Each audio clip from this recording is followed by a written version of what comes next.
It's an all-Irish front row. Bickerstaff's on pole with his P&O Metro, and Carnegie alongside him in the Harris Hire Escort.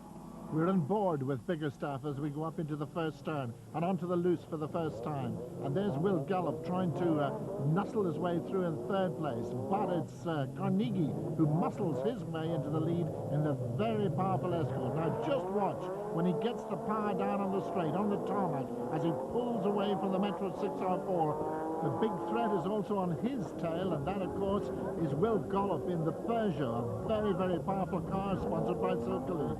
Now, the Metro closing up on the loose stuff. It's very nifty round that corner, so it's an interesting game here. But just watch as Carnegie gets onto the straight again, how he pulls away. And that's the new generation Rallycross Supercar ahead of us there, with a lot of the World Rally Championship bits in it.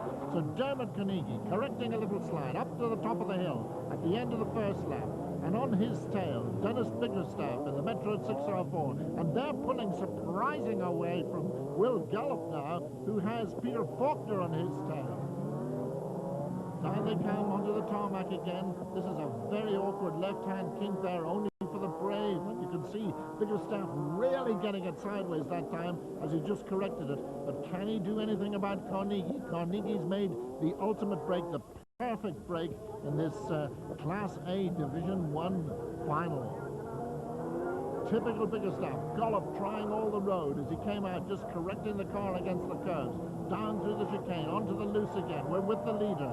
We're with Carnegie as he fights that 500 or 550 brake horsepower machine.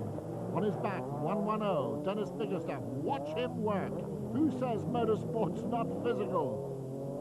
Down through the chicane, on the loose still, then back onto the tarmac. Very, very greasy here. A lot of people have come to grief on that part of the course. No change, but Bickerstaff's hanging on, and there's an enormous gap between the first two and third now. Gollop is way back in the distance.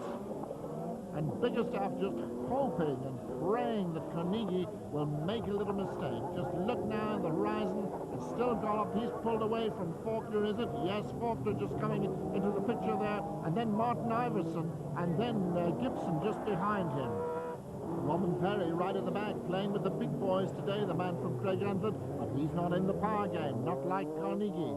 Power almost an embarrassment at the moment, however, and indeed they've turned down their turbos a little bit to deal with these conditions. It's incredibly greasy, as you can see. Off he goes another lap, using all the course. And surprisingly, still Bickerstaff, who's in the little Metro that have been reprieved now for the British Championship after a crazy situation where they were banned. But now they're back, and as you can see, as effective as ever. And Will Gollop will not be too pleased about that sight directly ahead of him, the car that we're aboard now, Dennis Bickerstaff. So Bickerstaff, very tricky this. You've got to go down into second gear, onto the loose again, up the hill, quite a steep rise there. And you mustn't drift wide here. This is the critical part of the course. Too many people, and he's right now on Carnegie's tail again. Made up an awful lot of ground there. But it's all too late because there's the checkered flag. Carnegie takes it, Bickerstaff second, Gollop third, Faulkner fourth, Iverson fifth, and Gibson in sixth place.